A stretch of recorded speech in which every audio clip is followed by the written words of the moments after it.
Olá, olá, Fala, príncipe de Deus, você está bem? tudo bem? É uma satisfação revê-lo, que alegria. Alegria, varão. Coisa boa estar com você, viu? Prazer é muito meu. Muito obrigado por concordar em tratarmos desse assunto, né, que é um assunto tão importante. Deixe-me só aqui, eu vou desativar os comentários, né, senão Perfeito. fica praticamente impossível a gente acompanhar. Exato. E é um assunto assim, é muito delicado, muito sensível hoje, que está aí na pauta da sociedade, dos comentaristas, dos fazedores de opinião e, naturalmente, também não é, na pauta dos líderes espirituais, religiosos aí, de todas as convicções religiosas que nós temos no Brasil. Exato. E sua presença aqui, como sempre, é uma alegria para nós. Eu creio que essa é a segunda live que a gente faz juntos, É a né? nossa segunda live. Esperamos que outras venham. Amém. Assim seja, assim Pois seja. é. Muito bom. Pastor, o nosso objetivo aqui, o nosso plano, conforme a gente combinou, eu vou compartilhar algumas perguntas que nos chegam sempre, não é? Sim, A respeito dessa questão, e aí a gente vai conversando sobre elas e vamos focar mais inclusive foi sua própria sugestão, né, antes da gente começar, que a gente focasse mais nos pressupostos teológicos e perfeito, ideológicos que estão por perfeito. detrás, né, porque aí a gente atinge outras perguntas, responde outras perguntas. Isso. E Né? se você me permitir dar o Sim, pontapé inicial, manda botar, bala. botar a bola em campo, eu acho, Augusto, que, primeiramente, eu quero agradecer muito a oportunidade de estar aqui com você, a oportunidade de tratar deste assunto num tom pastoral. Nós não estamos aqui para polemizar, nós não estamos aqui para agredir ninguém, nem para machucar ninguém. Estamos aqui para trazer luz sobre um assunto tão complexo, tão sensível, como você disse, e que nós, cristãos, chamados cristãos, temos um posicionamento ah, claro, lúcido, é, e temos um pressuposto, e eu queria muito que você já nos ajudasse a entender, porque você é um doutor em hermenêutica, você é um homem que tem dedicado a sua vida ao ensino. Eu sou muito grato a Deus por onde ando, pelo Brasil e pelo mundo afora, de ouvir acerca das pessoas que são influenciadas pelas suas ideias, pelos seus pensamentos, na interpretação das Escrituras. Então, é muito comum hoje algumas pessoas argumentarem assim: bom, a Bíblia é um livro que foi escrito para o seu tempo, é um livro que foi oportuno e pertinente para a época em que foi escrito, mas o mundo mudou, a sociedade mudou, muitas mudanças foram introduzidas, a cultura hoje é outra, a cosmovisão é outra, e então, nós não podemos mais ter a Bíblia como a nossa autoridade, como uma palavra, uma linguagem bem religiosa, inspirada, inerrante, infalível. Então, eu queria que. Porque isso é o pressuposto fundamental. Se a gente entender isso, acho que as outras coisas vêm a reboque, né? Vêm como consequência. Qual é a sua visão sobre este assunto da autoridade hoje da Escritura? É a cultura que julga a Bíblia ou é a Bíblia que julga a cultura? Eu não tenho dúvida de que é a Bíblia que tem que julgar a cultura. Isso não quer dizer que nós não reconheçamos que a Bíblia, como um texto, e como qualquer texto, ele é produzido num determinado ambiente, numa determinada cultura, por pessoas, seres humanos, como você, como eu.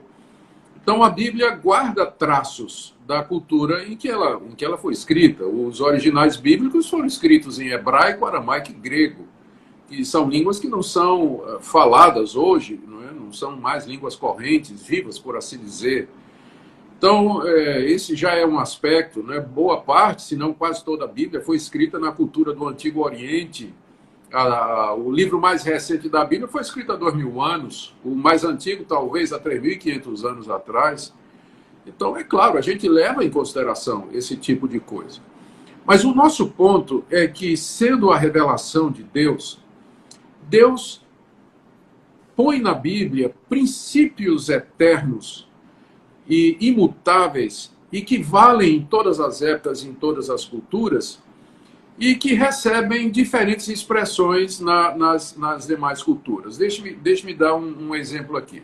Perfeito. O princípio bíblico é que nós devemos nos cumprimentar e saudar os irmãos sempre. A expressão cultural disso no Antigo Oriente era com beijo. Por isso que a Bíblia diz, não é? Saúde os irmãos com ósculo santo. Só que aqui no Brasil, não dá para a gente fazer isso, né? Aqui a gente aperta a mão, a gente dá um abraço, mas o princípio é o mesmo. Não é? A fraternidade. Sempre parecer, a gente tem que manifestar afeto, cumprimentar os irmãos. Outro exemplo, o véu. Na cultura do Antigo Oriente, o véu era uma peça do vestuário que representava o papel da mulher, ou falava de que uma mulher era uma mulher honrada, e que ela estava debaixo de autoridade, e que ela sempre deveria usar aquilo como sinal de que ela estava debaixo de autoridade. Então, o véu significa isso no Antigo Oriente, mas no Brasil, o véu não significa nada disso, não tem significado nenhum na nossa cultura. O princípio é o papel diferente que Deus determinou para a mulher e para o homem. Eles se complementam, o homem liderando em amor e a mulher como sua ajudadora, com todo respeito. Esse é o princípio. No Antigo Oriente, isso se expressava pelo uso do véu, mas aqui no Brasil, o véu não representa isso. Por isso que a gente não usa o véu, mas o princípio moral continua. Então, Deus revelou princípios eternos, válidos para todas as épocas, ainda que dentro de determinadas culturas. E não é difícil verificar que princípios são eternos ou não. Geralmente, o Novo Testamento, quando ele argumenta a favor de algum ponto, ele usa argumentos teológicos ou argumentos baseados na própria Escritura, para determinar aquele ponto, não é? Como é o caso agora, chegando no ponto da questão da homoafetividade. Não é uma questão cultural. A gente não pode dizer assim, a bronca dos escritores da Bíblia contra a prática homoafetiva era uma coisa da cultura da sua época. Não é. Porque tem respaldo moral, tem respaldo na palavra de Deus, e quando se argumenta nessa área, os argumentos são todos teológicos, não tem nada a ver, não é uma questão de expressão cultural. É uma questão moral e, portanto, é uma questão que permanece para todas as épocas. Por isso, a Bíblia julga a cultura e não o inverso. Augusto, você como estudioso da Bíblia, a Bíblia hoje, como você disse, o primeiro livro teria aí 3.500 anos aproximadamente, o mais jovem livro da Bíblia teria quase 2.000 anos. Que argumentos você tem para dizer que a Bíblia ainda é confiável? Que a Bíblia ainda merece confiança, como disse um escritor, e cujo livro todos nós conhecemos tão bem. Porque se eu creio que a Bíblia é palavra de Deus, e esse é o pressuposto dos cristãos, né? Nós cremos que a Bíblia é palavra de Deus.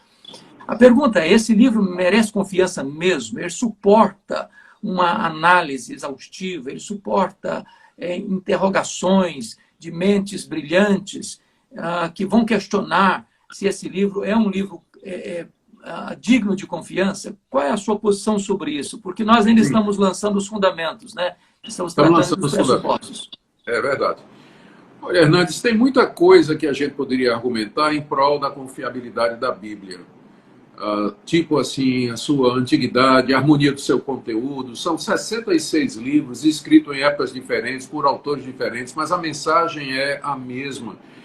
Não há contradição provada na Bíblia. Há passagens difíceis, mas a contradição ela pode ser explicada sempre com argumentos e hipóteses, nos poucos casos em que isso acontece. Além disso, o conteúdo dela e o efeito dela nas sociedades. Esse livro tem sido o canal pelo qual mudanças impressionantes têm acontecido e mudado continentes inteiros. A civilização ocidental se estriba sobre o ensino da palavra de Deus, das escrituras sagradas. E ela é o livro mais atestado em termos de antiguidade e documentação do que todos os outros. A gente ouve falar, por exemplo, de Platão, de Aristóteles. O que é que você tem de Platão e de Aristóteles? Você vai ver, você tem quase nada escrito que remete à época deles, e boa parte do que eles ensinaram foi preservado em escritos de outros, né? Escritos de outros. Embora tenha muita coisa deles, da pena deles. A Bíblia tem 5.000 manuscritos. Isso estou falando só do Novo Testamento, para não falar do Antigo Testamento. E documentos bem próximos da época em que os eventos que são narrados aconteceram.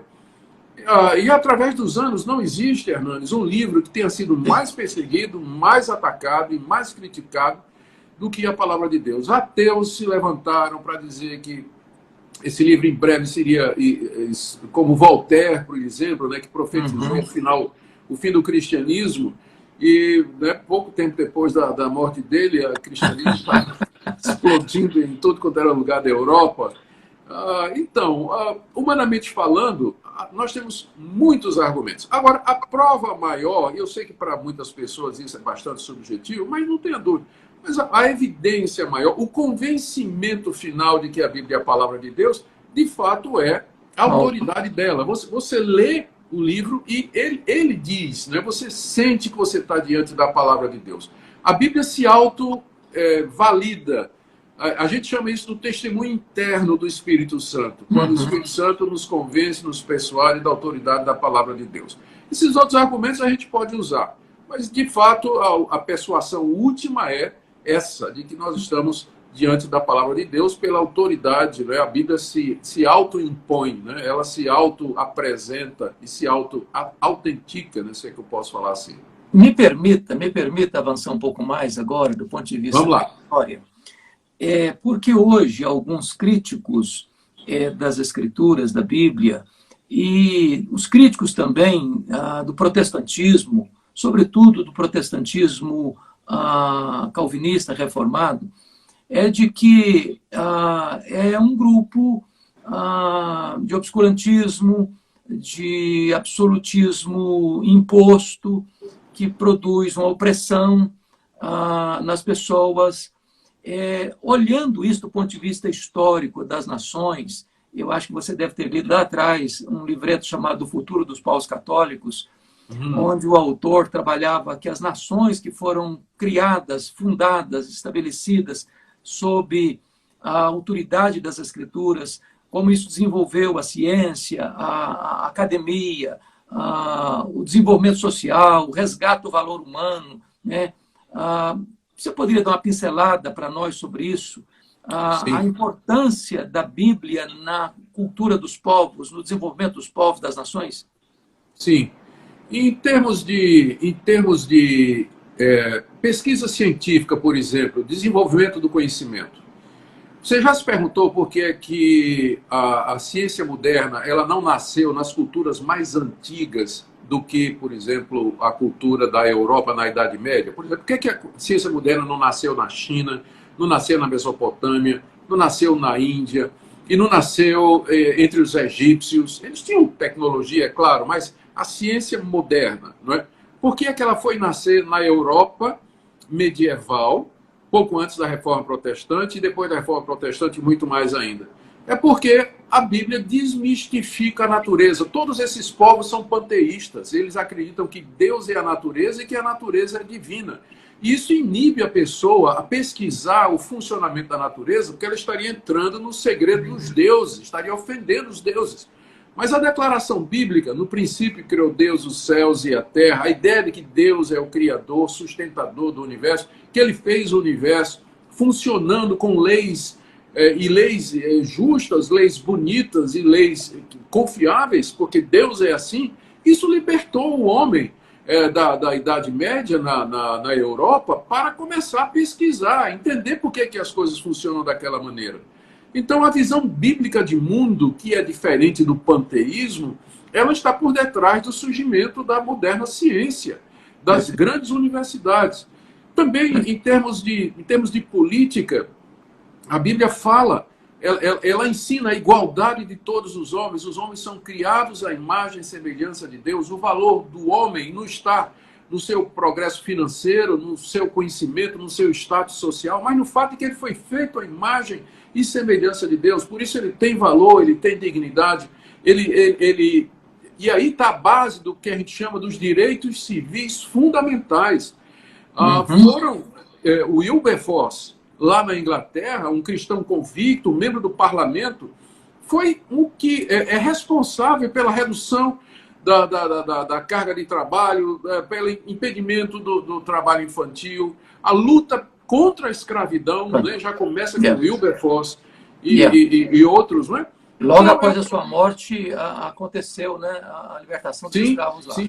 Ele não chegou a ver, né? Veio depois. Eu poderia também, da mesma forma, falar de como o ensino bíblico ele é libertador. Em termos de resgatar a dignidade da mulher, em termos de valorizar o trabalho. Na palavra de Deus a gente encontra que Deus chama as pessoas para diferentes funções e que nós servimos a Deus nessas funções. Não precisa ser pastor, religioso. Isso não é mais espiritual do que um trabalhador braçal, uma dona de casa, um médico, um gari de rua, né? Nós servimos a Deus em diferentes profissões. Então, a dignidade do trabalho, dignidade do trabalhador, tudo isso tem fundamento nas Escrituras. A Bíblia só pode ser acusada de opressora em todos os sentidos, ou em algum sentido, quando se deturpa o ensino dela, quando se interpreta o ensino dela à luz de interesses pessoais. Aí sim, né, você vai ter... Para manipular as pessoas e não para instruí-las. Exatamente. Augusto, hoje também, ainda dentro desse... Nós estamos rodeando o assunto para depois entrar no núcleo do problema. É muito comum escutar que a Bíblia está na contramão, ou os cristãos querem impor a cultura deles, a cultura religiosa deles, achando que é uma cultura superior às demais, por isso é opressora, e que, desta maneira, nós estamos atentando contra a ideia de um Estado laico. Parece-me que existe uma confusão hoje entre Estado laico e Estado ateu. Você poderia nos ajudar a entender essa questão e para esclarecer as pessoas que estão nos acompanhando? Sim. Eu creio que como cristãos que adotamos a Bíblia como nossa única regra de fé e prática, nós não temos assim um partido, né? Nós não queremos nos identificar com determinado partido. O que nós temos são princípios que devem reger a relação do homem com o Estado e do Estado com o homem. Por exemplo, a Bíblia me ensina a ser um bom cidadão, a pagar os meus impostos, a orar pelos governantes, a obedecer às leis, a cumprir as minhas obrigações, a ser exemplar na minha conduta, a cuidar, a respeitar o meu próximo, a propriedade do meu próximo, a mulher do meu próximo, o nome do meu próximo. Por exemplo, esse negócio de fake news, né, que está correndo por aí, a Bíblia já diz, não dirás falso testemunho. Tá lá. O pessoal fica inventando coisa e pensa o nono mandamento já tinha tratado desse assunto. Ele já tinha tratado, né? Não farás anos. Fake news, né? Já está lá.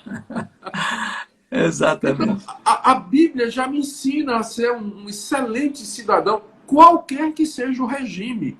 Monarquia, democracia, parlamentarismo, ditadura, aonde eu tiver, eu tenho as minhas obrigações e também sou chamado por Deus a apresentar a verdade e defender a verdade quando necessário.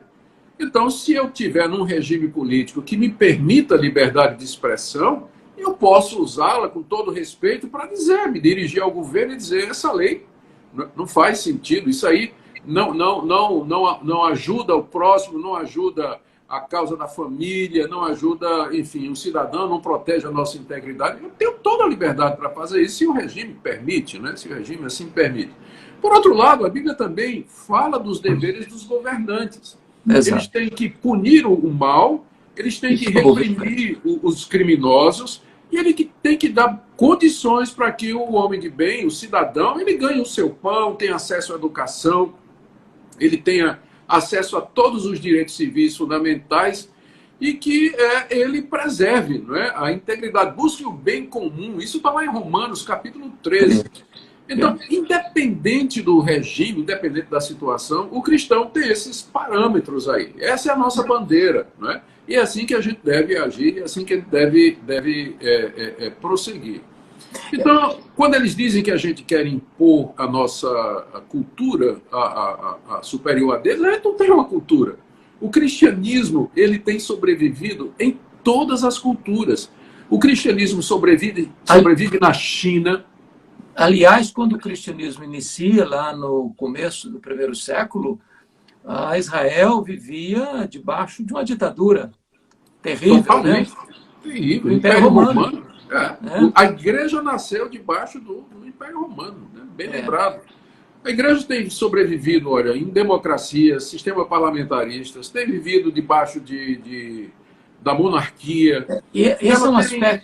um aspecto que você mencionou, Augusto, que é fundamental, porque nós estamos lidando com essas questões ao redor, mas o fato de nós sermos cidadãos e, como você muito bem disse, honrando as autoridades, orando por elas, sendo cidadãos responsáveis, pagando os nossos tributos, impostos, não significa que nós sejamos cidadãos de cabresto, que concordamos com todas as decisões.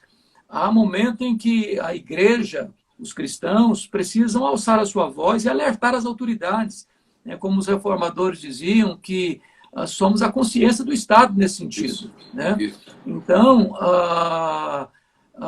quando os cristãos reivindicam princípios nas leis, nas cortes, de valorização da vida, né? A questão do aborto, por exemplo, né? A valorização da vida, ou a dignidade da família e do casamento, né? O assunto que nós estamos tratando aqui, a família como Deus a instituiu, não está existindo aí uma desobediência inconsequente, de querer produzir a confusão, o caos social, absolutamente.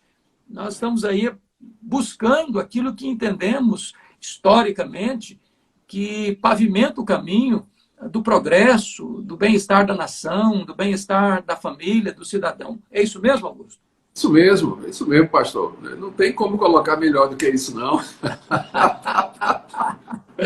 Augusto, agora vamos entrar um pouquinho mais para o assunto que nós estamos lidando. Texto bíblico lá na criação, Gênesis 1, 2 e 3. Aliás, o comentário que você prefaciou acabou de sair e já estou com ele aqui. Só deixa eu te mostrar, porque você me ajudou a trabalhar isso aqui. Comentário de Gênesis. Graças a Deus. Acabou de sair. Parabéns. Obrigado, querido. E aí, o que acontece? Lá no livro de Gênesis 1 e 2, existe a criação do homem, a criação da mulher e a instituição do casamento. Né? E Deus estabeleceu parâmetros muito claros ali. Né? Por isso, deixa o homem, seu pai e sua mãe, se une à sua mulher, tornando-se os dois uma só carne. Ali, o casamento, conforme Deus instituiu, é heterossexual, é um homem e uma mulher, é monogâmico, se une à sua mulher, não às suas mulheres, e monossomático, os dois se tornam uma só carne. Ajuda-nos a entender, então, este padrão divino do casamento e da família, por favor. Isso. De fato, né, toda a nossa concepção a respeito de identidade sexual, de gênero, está baseado lá no livro de Gênesis e na narrativa da criação, que nós aceitamos como sendo histórica. Histórica, quando a gente fala histórica, é que ela reflete a realidade dos fatos. Né? Foram fatos que aconteceram... Não é uma ficção, não é uma figura de mar. Isso. Não, são fatos que aconteceram. Então, toda a nossa visão da família, da sexualidade, está exatamente baseado aí. E é somente quando se rejeita essa narrativa, esse relato, melhor dizendo, que se abre a porta para visões alternativas do casamento e do relacionamento sexual. Se você observar as igrejas que hoje celebram a homoafetividade como sendo alguma coisa natural, sendo alguma coisa aceitável para o cristão, você vai ver que todas estas igrejas, sem nenhuma exceção, elas abandonaram o conceito de que Gênesis 1, 2 e 3, de fato, é histórico e que relata o padrão de Deus para a humanidade. A humanidade, no que diz respeito à família e sexualidade.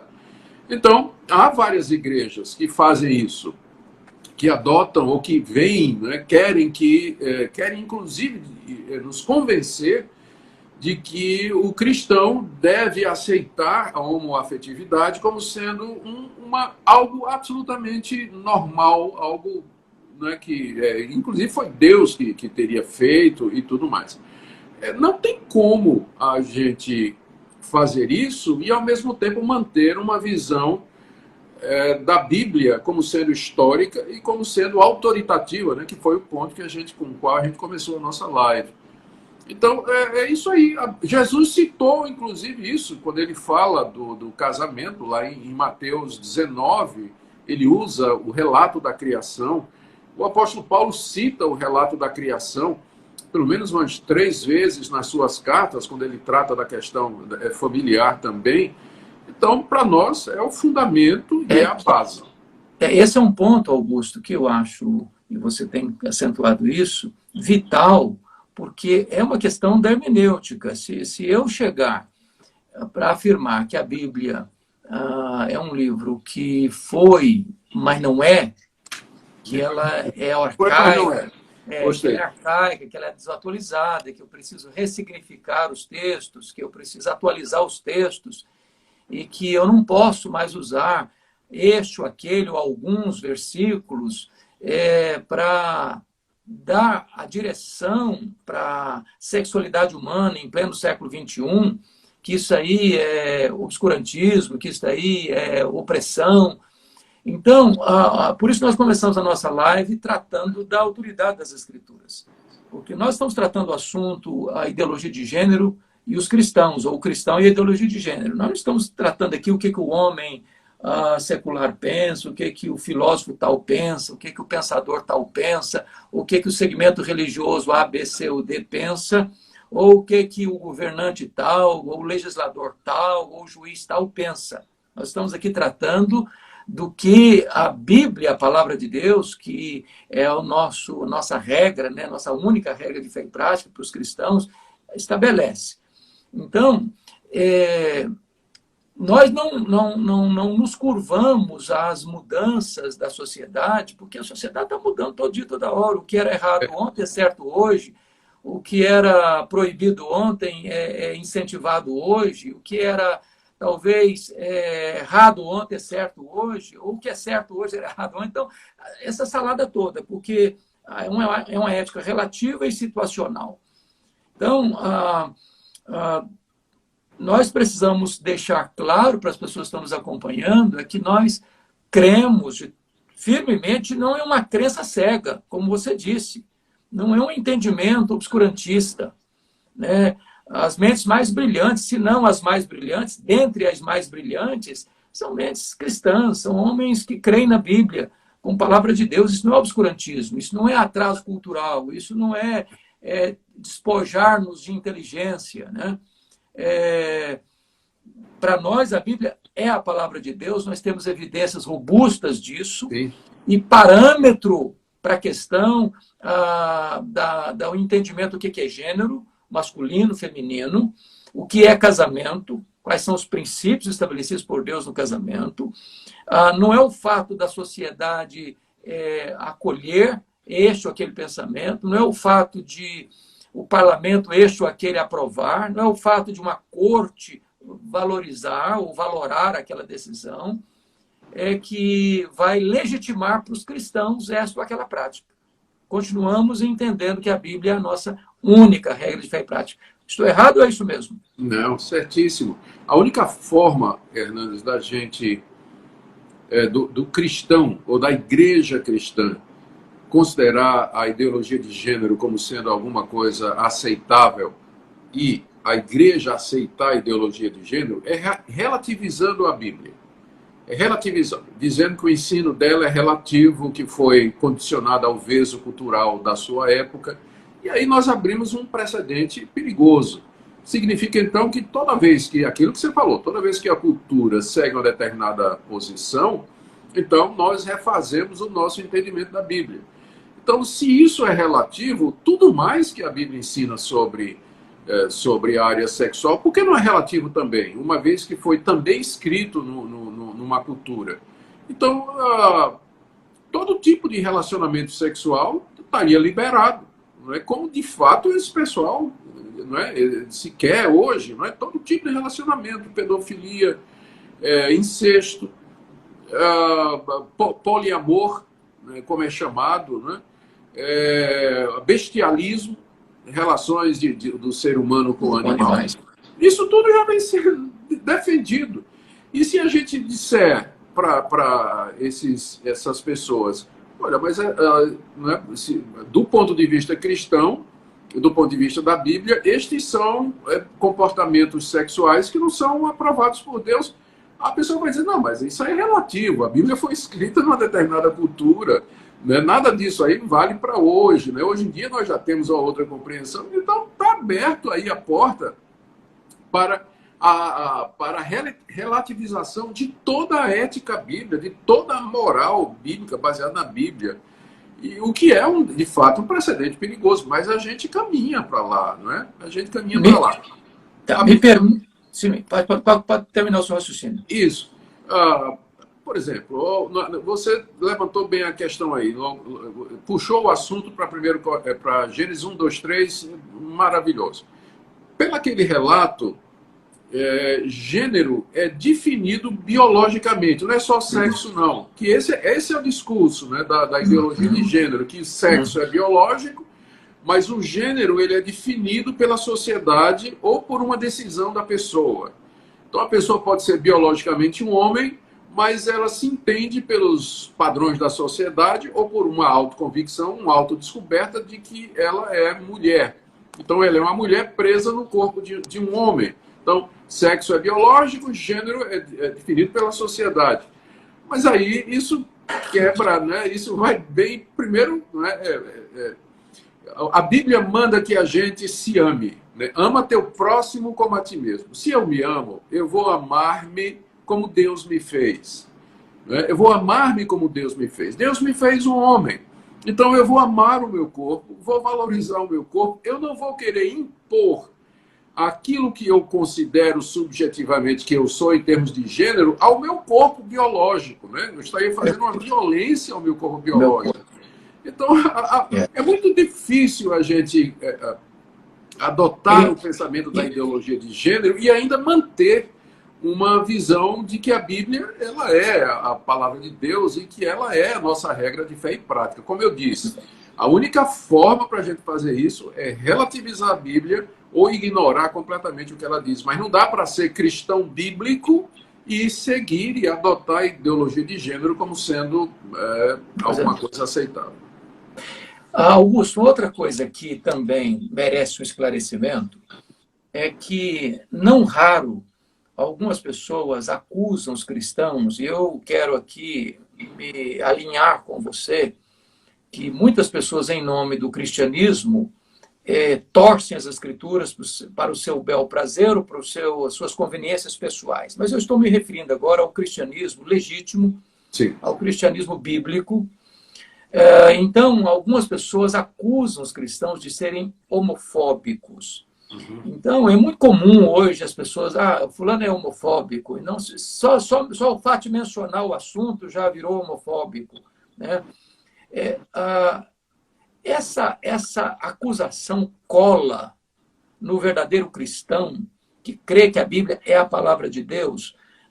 Ajuda a gente a entender o que é homofóbico e o que é respeito às decisões que as pessoas tomam, sem concordar com as decisões que elas tomam. Nos ajuda a entender melhor esse assunto. Nossa, essa questão é bem ampla, viu, Hernandes?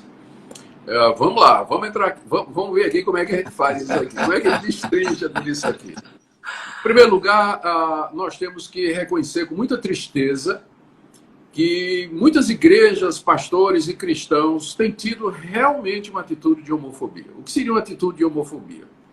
Seria você rejeitar não só o comportamento e o conceito da prática homossexual, mas a pessoa que o pratica, né? A pessoa que o pratica.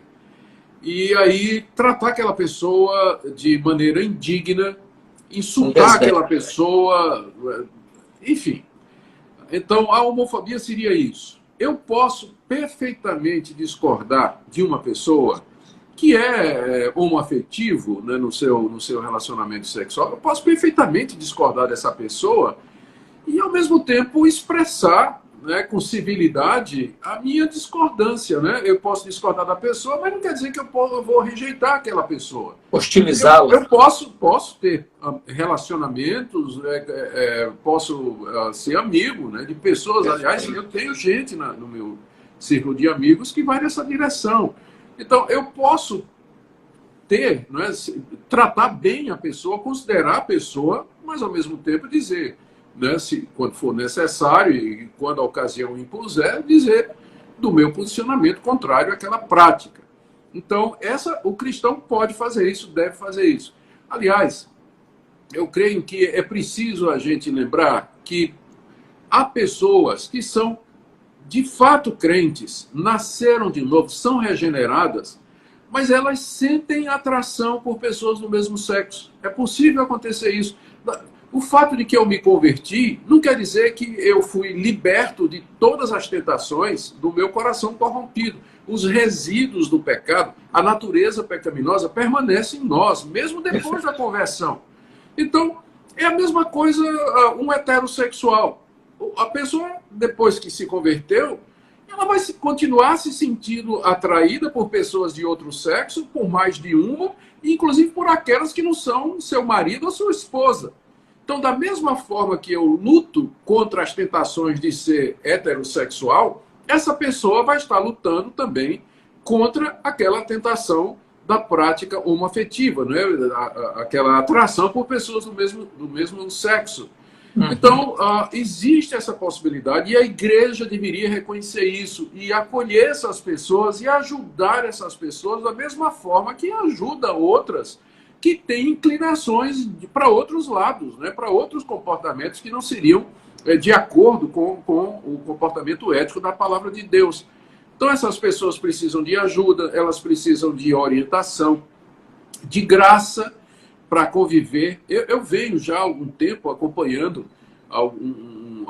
uma pessoa, né, já faz alguns anos, né, que eu tive o prazer de conhecer, e ela sente atração por pessoas do mesmo sexo, e a gente já vem conversando, já é crente mesmo, de verdade, é membro de uma igreja, o pastor sabe da luta que ela enfrenta, né, dos desejos que ela tem, mas a pessoa aprendeu a lidar com isso, aprendeu a mortificar esse tipo de sentimento, da mesma forma que eu aprendi a mortificar o desejo por mulheres que não são a minha.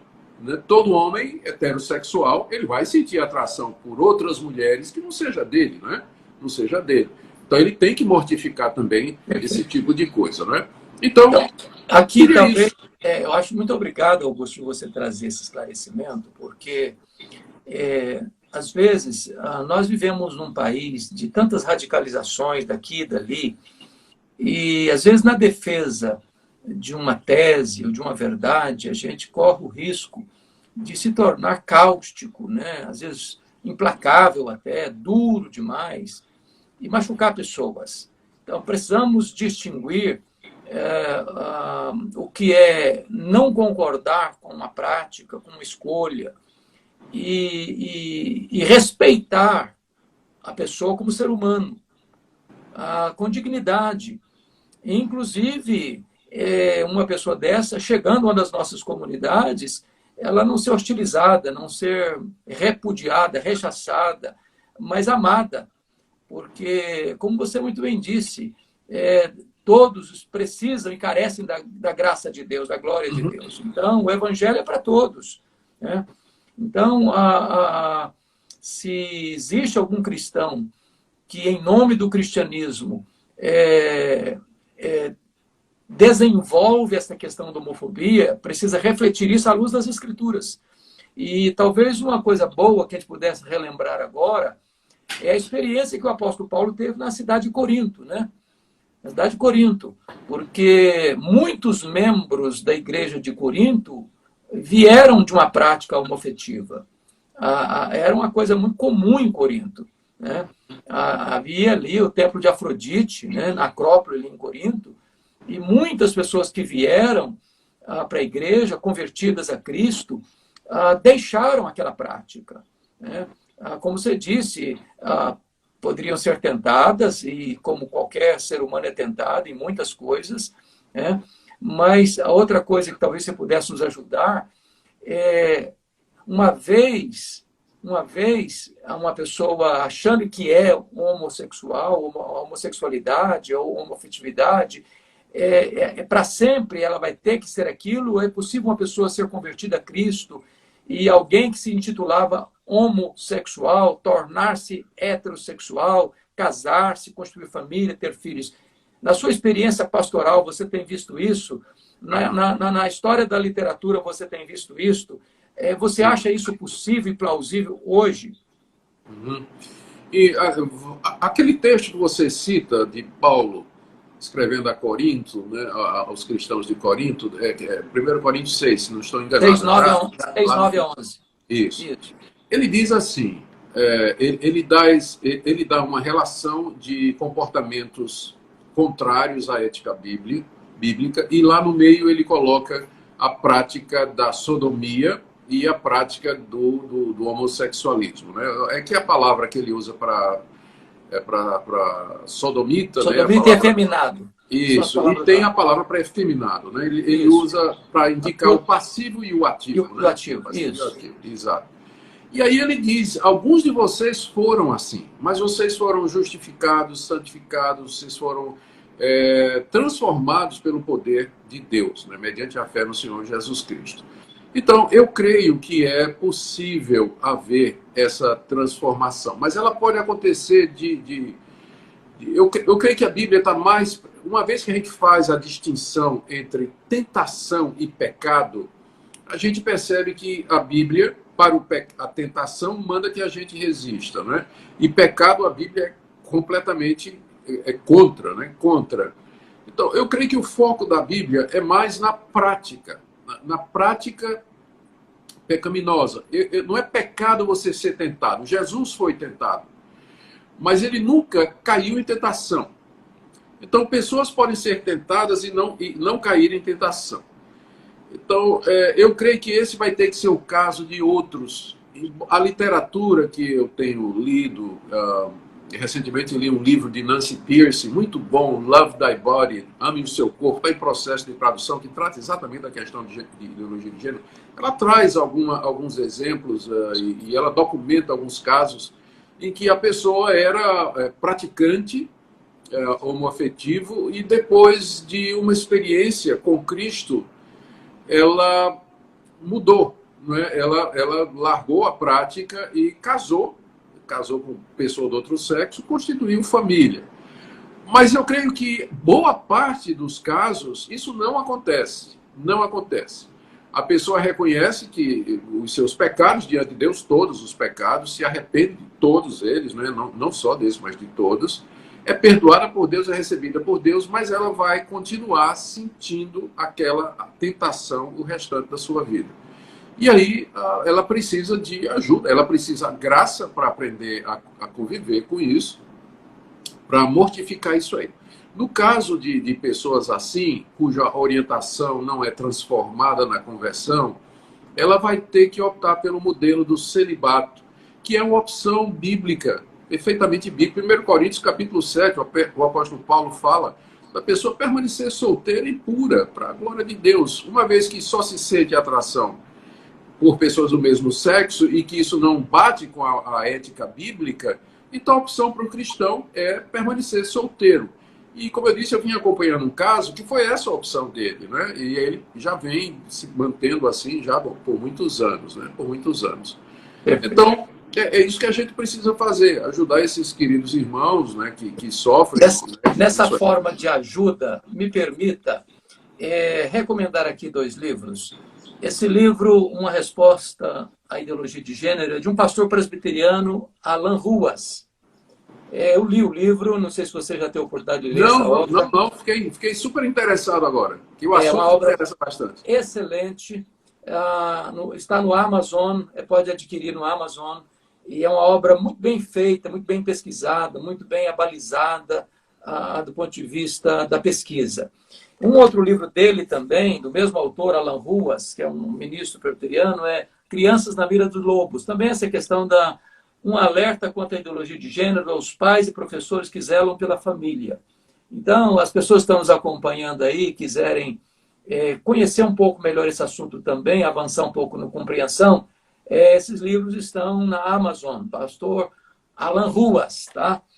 Augusto, deixa eu entrar num outro ponto, se você me permite. Vamos lá.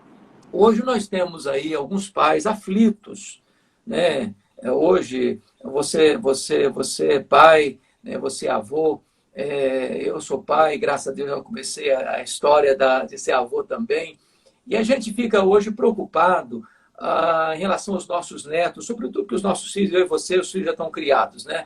Graças a Deus. Mas os nossos netos estão aí. Daqui a pouco indo para a escola, alguns já estão indo para a escola, e há uma força muito grande para se imprimir essa questão da ideologia de gênero nas escolas, onde não tem que ter um banheiro de menino e outro de menina, e onde esta ideologia vai ser ensinada como uma coisa natural, normal. Qual é o papel de pai, de mãe, de avô, de avó, de cristãos com relação aos seus filhos pequenos, mormente, nesta questão da escola? O que é que a igreja cristã pode fazer nesse sentido, no enfrentamento dessa situação?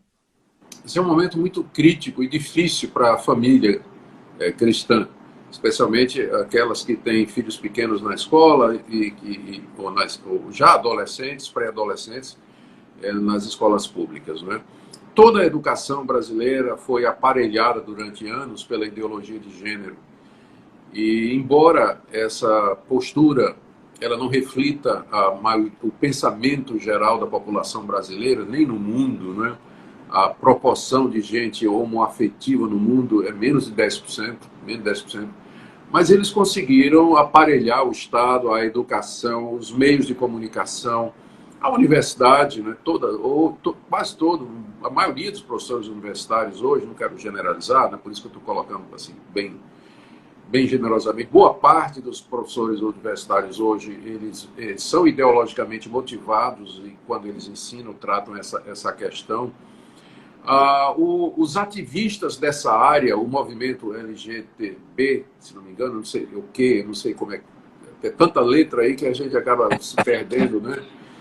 Eles são militantes, eles são bem financiados, têm muito dinheiro, e eles têm bombardeado a sociedade, a mente das pessoas com tudo isso. Então, na verdade, existe um propósito político por detrás disso, né? Existe toda uma coisa muito maior. Essa questão da ideologia de gênero, ela faz parte de outras frentes, né, que estão sendo levantadas, né? Então a gente não pode esquecer isso. Então, o que eu diria, né, para uma família que tem filhos na escola pública, onde isso é exposto, e não é só na escola pública, dependendo da escola particular, também lá vai ter. Né? Então, vamos dizer, tem filhos na escola, né, pequenos e que estão aí já sendo influenciados. Primeiro, tem que lembrar que a educação em casa ela é fundamental. Esse assunto tem que ser tratado em casa. Os pais descuidam disso e o resultado é que esses professores é que vão ensinar o filho a respeito de sexualidade. Então, os pais têm que assumir a responsabilidade de tratar dessa questão com os filhos. E isso cedo, né? Cedo, porque a erotização das nossas crianças nas escolas começa muito cedo, né? Muito cedo mesmo.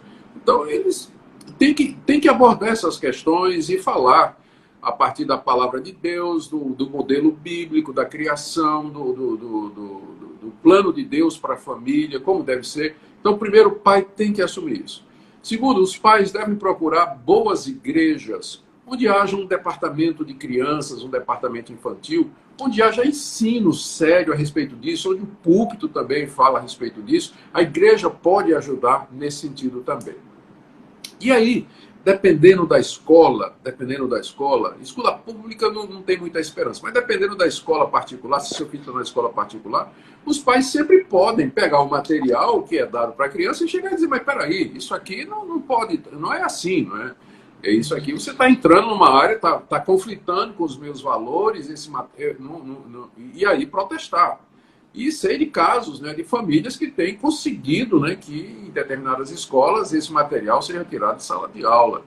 Então, se juntar com outros pais que certamente haverão, que estarão incomodados com isso, e fazer pressão na escola, né? Fazer pressão. Então, usar de todos os recursos possíveis. E se tiver na escola pública, né, e tiver condições de colocar numa boa escola, de preferência de orientação cristã, então aproveita a oportunidade, né? Aproveita a oportunidade. Então, ensinar em casa com o auxílio da igreja, como pais, lutar pelos direitos dos princípios que você zela para que seu filho seja educado nisso, junto com a escola, e se fazer um acompanhamento de perto. E fazer um acompanhamento de perto, sem dúvida. É isso aí. Muito bem. Augusto, eu fico muito feliz da oportunidade de tratar deste assunto tão sensível, tão complexo, não é? Com você. E eu quero dar graças a Deus pela sua vida, pela sua lucidez, pela sua fidelidade à palavra de Deus. Quero deixar aqui meu testemunho às pessoas que estão nos acompanhando, por onde passo, de ouvir como você tem sido um instrumento nas mãos de Deus para abençoar tantas pessoas. Então, minha gratidão por esse tempo. E eu espero que esta live que estamos tendo, que vai ficar gravada no seu Instagram, e se você me permitir, que também postar no meu, para que as pessoas possam acompanhar com mais vagar aquilo que nós podemos ponderar juntos aqui. Da minha parte, registro aqui minha gratidão a você e às pessoas que estão com a gente. Tá certo, Hernandes. Rapaz, eu que agradeço você. Você roubou minha fala. E agradecer você, parabenizar pelo livro, né? O livro de Gênesis que sai. Né? Você tem uma pena prodigiosa, né? A gente fica pensando, né, como você consegue. Você é quase onipresente no Brasil todo, né? Servindo a Deus nas igrejas, onde Deus lhe chama, você vai. E ao mesmo tempo você produz literatura. Já passou mais de 100, né, títulos, Hernandes? 150. Rapaz, 150. Olha aí. Só que Deus te dê coragem, força, resiliência, saúde para que você continue a abençoar a nossa igreja com o seu ministério, querido. Agradeço a sua participação e também a todos aqueles que nos seguiram. E nós queremos fazer um agradecimento especial aqui. O André Bahia, né? Isso. André Bahia, lá do Piauí. Piauí. Querido irmão, ele que nos deu a ideia, né, de nos juntarmos para fazer essa live. Então, um abraço aí a você, André. Muito obrigado. E Deus abençoe, André. Vocês. Amém. Abraço. Vamos lá, então. Um abraço. Grande amigo. Um abração. Tchau, tchau. Tchau.